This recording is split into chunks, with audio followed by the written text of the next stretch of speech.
ان کی دو کنیزوں کا تذکرہ کرنا ہے۔ اس سے پہلے ایک وظیفہ جناب سیدہ سلام اللہ علیہا کے ذریعے سے ان کے دعاؤں میں سے ایک دعا ہم تک پہنچی، اس کو میں آپ کی خدمت میں عرض کروں بطور تحفہ۔ جناب سیدہ نے اپنے رسول خدا سے، اپنے بابا سے ایک دعا نقل کی ہے، وہ دعا اسے کہتے ہیں دعائے نور صغیر۔ مفاتیح الجنان میں صفحہ 231 اس کا ہے، اور اس کے بارے میں ملتا ہے کہ وہ دعا جناب سیدہ نے سلمان فارسی کو تعلیم فرمائی تھی۔ یہ دعا بخار سے شفا یابی کے لیے ہے۔ جو انسان اس کو مسلسل پڑھتا ہے زندگی بھر اسے بخار نہیں ہوتا۔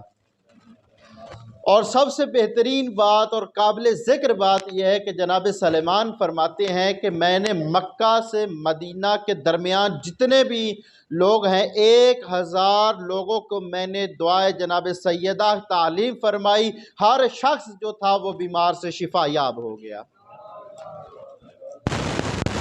وہ دعا بسم اللہ الرحمن الرحیم، بسم اللہ نور، بسم اللہ نور النور، بسم اللہ نور علی نور، اس طرح یہ دعا ہے، تقریباً 5-6 لائنوں کی ہے، اس کو ضرور یاد کیجیے گا۔ مومنین کرام، اللہ رب العزت نے شہزادی کونین کا بہت مقام اور منصب رکھا، اور اللہ رب العزت کی ذات نے جو چیزیں ان کے ساتھ منسلک ہوتی گئی، اللہ نے ان میں بھی فضیلت اور برکت رکھ دی۔ میں نے کل ایک چادر کا ذکر کیا تھا، آج جناب فضہ کا اور ام ایمن کا تذکرہ کروں گا کہ جو ان کے ساتھ منسلک ہو گئی عام سے خاص ہو گئی۔ حضرت فضہ کے بارے میں ملتا ہے کہ جناب فضہ سلام اللہ علیہا یہ بعض کہتے ہیں حبشہ کی ایک شہزادی تھی، قید ہو کر آئی، بعض کسی اور جگہ سے، سوڈان کا شہر ہے وہاں سے آئی، بہرحال کنیزی کی صورت میں آئی تھی۔ تو جناب رسول خدا نے جناب سیدہ کو یہ عطا کی تھی، اور جب ایک دفعہ کا واقعہ ہے کہ جناب فضہ برتن دھو رہی تھی تو کسی پوچھنے والے نے یہ تنزیہ طور پہ کہا تو ایک حبشہ کی شہزادی تھی اور کہاں تو یہاں برتن صاف کر رہی ہے؟ تو وہ مسکرا کے کہتی ہے اصل بادشاہی تو ملی ہی مجھے اس گھر سے ہے، اصل بادشاہی ملی ہی مجھے اس گھر سے ہے۔ جناب فضہ کی تعلیم کردہ جو کچھ چیزیں ہیں ان میں سے ایک ہے کہ انہیں علم کیمیائی کا علم تھا، علم کیمیائی کا جو جناب سیدہ نے ہی سکھایا تھا۔ علم کیمیائی سے کیا مراد کہ ایک دفعہ جناب مولا کائنات کے گھر میں فاقہ پڑ گیا، تو جناب فضہ کہتی ہیں کہ مولا مجھے سونا بنانے کا طریقہ آتا ہے۔ بتایا کون کون سی چیزیں ہیں؟ جی فلاں فلاں فلاں چیزیں کیمیائی، یہ چیزیں ملا دو سونا بن جائے گا۔ مولا کائنات علی ابن ابی طالب علیہ السلام مسکرا کے فرماتے ہیں اے فضہ اگر اس میں یہ چیزوں کا اور اضافہ کر دو گی تو خالص سونا بن جائے گا۔ تو کہا مولا آپ کو بھی پتہ ہے یہ طریقہ؟ مولا نے فرمایا ہم سے کون سی چیز پنہان ہے، کون سی چیز چھپی ہوئی ہے، ہم تو بس اللہ کی رضا میں راضی رہتے ہیں۔ جناب فضہ کے بارے میں ہے یہ کتاب بہار الانوار میں بھی اور سیرت معصومین میں بھی یہ واقعہ منقول ہے، باقی سیرت کی کتابوں بھی منقول ہے کہ ایک دفعہ ایک شخص کہیں جا رہا تھا، حج پہ جا رہا تھا، تو اپنے قافلے سے بچھڑ گیا، صحرا کی طرف چلا، صحرا میں دیکھا ایک سن رسیدہ خاتون ہے، اس نے اس خاتون کو دیکھا۔ میں بتانے لگا ہوں کہ جناب سیدہ کے ساتھ جو شخص منسلک ہو جائے اللہ رب العزت اس کی فضیلت کو کیسا مرتبہ عطا کر دیتا ہے۔ کہا تم کون ہو؟ اس نے آگے سے جواب نہیں دیا بلکہ ایک قرآن کی آیت پڑھی جواب کی صورت میں، کہا قل سلام فسوف یعلمون، سلام کہو تاکہ تمہیں معلوم ہو سکے۔ وہ شخص جان گیا کہ یہ کیا کہنا چاہتی ہے، کہ پہلے سلام پھر کلام۔ پھر اس نے سلام کیا، پھر پوچھا کہ تم کہاں سے آئی ہو؟ کہتے ہیں کہ اس نے آگے سے جواب دیا من یہد اللہ فما لہ من مضل، اللہ جس کی چاہے ہدایت کر دے اسے کوئی گمراہ نہیں کر سکتا۔ وہ سمجھ گیا کہ یہ رستہ بھول گئی ہیں۔ پھر اس نے سوال کیا کہ تم انسانوں میں سے ہو یا جنوں میں سے ہو؟ پھر اس نے قرآن مجید کی ایک آیہ مجیدہ پڑھی اور فرمایا یا بنی آدم خذو زینتکم، اپنے آپ کو اے بنی آدم زینت دو۔ وہ سمجھ گئے کہ یہ انسانوں میں سے ہے، جنوں میں سے نہیں ہے۔ پھر اس نے سوال کیا کہ تم کہاں سے آ رہی ہو؟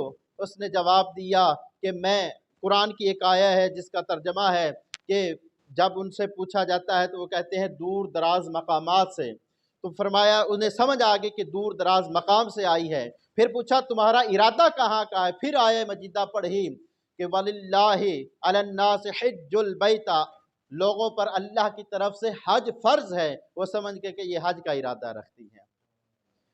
پھر پوچھا کہ کیا تم نے کھانا کھانا ہے؟ تو بڑا خوبصورت پھر انہوں نے پوچھا کہ سفر، تمہیں اس سفر میں کتنے دن ہو گئے ہیں؟ پھر آیہ مجیدہ پڑھی کہ وَلَقَدْ خَلَقْنَا السَّمَاوَاتِ وَالْأَرْضَ، فرمایا وَمَا بَيْنَهُمَا فِي سِتَّةِ أَيَّامٍ، اللہ رب العزت نے زمین و آسمان کو، اللہ فرماتا ہے میں نے 6 دنوں میں خلق کیا۔ وہ سمجھ گئے کہ 6 دن ہو گئے ہیں۔ پھر پوچھا کہ تم کیا کھانا کھاؤ گی؟ کہا کہ وَمَا جَعَلْنَاهُمْ جَسَدًا لا یأکلون الطعام، اللہ رب العزت کہتا ہے کہ میں نے کوئی ایسے اجسام نہیں بنائے کہ وہ کھا پی نہیں سکتے۔ وہ سمجھ گئے کہ اسے کھانا ضرورت ہے۔ پھر اس نے سوال کیا کہ چلے سفر پہ چلے۔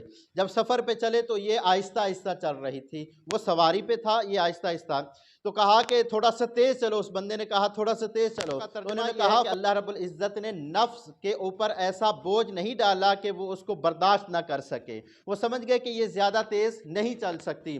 پھر اس نے کہا کہ میرے ساتھ سوار ہو جاؤ۔ اس نے پھر کہا کہ وَلَوْ كَانَ فِيهِمَا آلِهَةً إِلَّا اللَّهُ لَفَسَدَتَا، کہ اس کا ترجمہ یہ بنتا ہے کہ اگر زمین و آسمان میں 2 خدا ہوتے تو جھگڑا ہو جاتا، یعنی اکٹھے وہ کہہ رہے تھے سوار ہونے کو، تو سوار نہیں ہوئی۔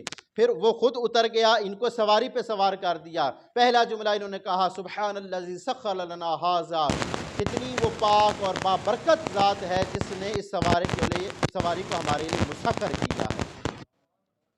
چلے سفر ہوا، جب قافلے کے نزدیک پہنچے تو پوچھا کیا اس قافلے میں سے تمہارا کوئی جاننے والا بھی ہے یا نہیں ہے؟ تو پھر آیہ مجیدہ پڑھی، کلام نہیں کیا، جواب نہیں دیا۔ پھر آیہ مجیدہ پڑھی یا داود ان جعلناک خلیفۃ فی الارض وما محمد الا رسول یا یحییٰ خذ الکتاب یا موسیٰ انی انا اللہ، 4 نام لے لیجیے۔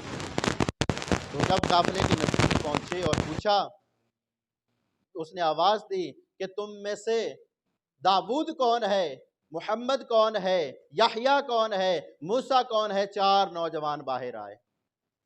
پھر پوچھا اس خاتون سے کہ یہ تمہارے کیا لگتے ہیں؟ پھر آیہ مجیدہ پڑھی المال والبنون زینت الحیات الدنیا، یہ مال اور اولاد اللہ نے دنیاوی زندگی کی زینت قرار دی ہے۔ وہ سمجھ گئے کہ یہ اس کی اولاد ہے۔ اچھا، جب سفر تمام ہوا، سفر تمام ہونے کے بعد اپنے بیٹوں سے ہی مخاطب ہوئی۔ پھر آیہ مجیدہ یا ابت استاجرہ ان خیر من استجرت، فرمایا اس آیہ مجیدہ کا ترجمہ یہ بنتا ہے کہ تم انہیں، اے بابا انہیں اجرت دو۔ اجرت کا لفظ آ گیا، وہ سمجھ گئے کہ اجرت دینی ہے۔ جب اجرت دے دی پھر اس نے آیت پڑھی واللہ یضاعف من یشاء، بے شک اللہ تعالیٰ سے چاہے اس کی اجرت کو اس میں اضافہ کر دے۔ وہ سمجھ گئے کہ اسے اجرت کی مزید ضرورت ہے، مزید اسے اجرت دے دی۔ جب یہ سارا واقعہ ہو گیا، وہ پلٹ کے اس نوجوانوں سے پوچھتا ہے یہ کون ہے؟ تو انہوں نے جواب دیا نوجوانوں نے، یہ ہماری ماں ہے، یہ جناب سیدہ زہرا کی کنیز ہے۔ 20 سال ہو گئے ہیں انہیں قرآن کے علاوہ انہوں نے لفظ منہ سے کوئی نہیں نکالا۔ جب بھی کوئی بات کہتی ہے، جب بھی کوئی بات کرنا چاہتی ہے تو قرآن مجید کی آیت کی تلاوت کرتی ہے۔ ایک کا تذکرہ ہو گیا۔ دوسری کا تذکرہ ام ایمن، یہ خود روایت کرتی ہیں، یہ سیرت معصومین میں واقعہ نقل ہے۔ ام ایمن کہتی ہیں کہ جب جناب سیدہ کی رحلت ہو گئی تو میرا اس گھر میں جی نہ لگتا تھا، میں بڑی افسردہ تھی، کیسے دیکھوں کہ مسند جناب سیدہ خالی ہے۔ تو یہ مکہ کی طرف روانہ ہو گئی۔ تاریخ کہتی ہے جب یہ مکہ کی طرف روانہ ہوئی ہیں، رستے میں انہیں پیاس لگی۔ جیسے ہی پیاس لگی انہوں نے اپنے ہاتھوں کو بلند کیا اور کہا اے رب کعبہ میں تیری فاطمہ کی کنیز ہوں، اے رب کعبہ میں تیری فاطمہ کی کنیز ہوں، مجھے پیاس لگی ہوئی ہے۔ تو کیسے اپنی فاطمہ کی کنیز کو صحرا میں ہلاک کر سکتا ہے؟ تاریخ کہتی ہے ایک پانی کا ڈول آیا، اس نے سیر ہو کر پیا، اور پھر تاریخ کہتی ہے 7 سال تک ایمن کو نہ بھوک لگتی تھی نہ پیاس لگتی تھی، نہ بھوک لگتی تھی نہ پیاس لگتی تھی۔ اسی طرح اور ایک واقعہ ملتا ہے کہ جناب فضہ کی ہی ایک نواسی کا تذکرہ کرتے ہیں، بیٹی کا یا نواسی کا تذکرہ ہے کہ جب یہ قافلے میں جا رہی تھی، قافلے میں پانی ختم ہو گیا، پیاس کی شدت بڑھ گئی، انہوں نے بھی دعا کی، انہوں نے کہا اے رب کعبہ میں تیرے فاطمہ کی کنیز فضہ کی بیٹی ہوں، ہم پہ پانی بھیج۔ بس پانی آیا، پورے اس ایک ڈول سے پورا جو لشکر تھا انہوں نے سیراب ہو کر پیا۔ خالق کائنات نے جناب سیدہ کے توسل سے جو چیزیں ان کے ساتھ منسلک ہوتی گئی، خالق اکبر ان میں بھی برکت رکھتا گیا۔ یہی وجہ ہے کہ ائمہ معصومین علیہ السلام ارشاد فرماتے ہیں، مولا صادق علیہ السلام ارشاد فرماتے ہیں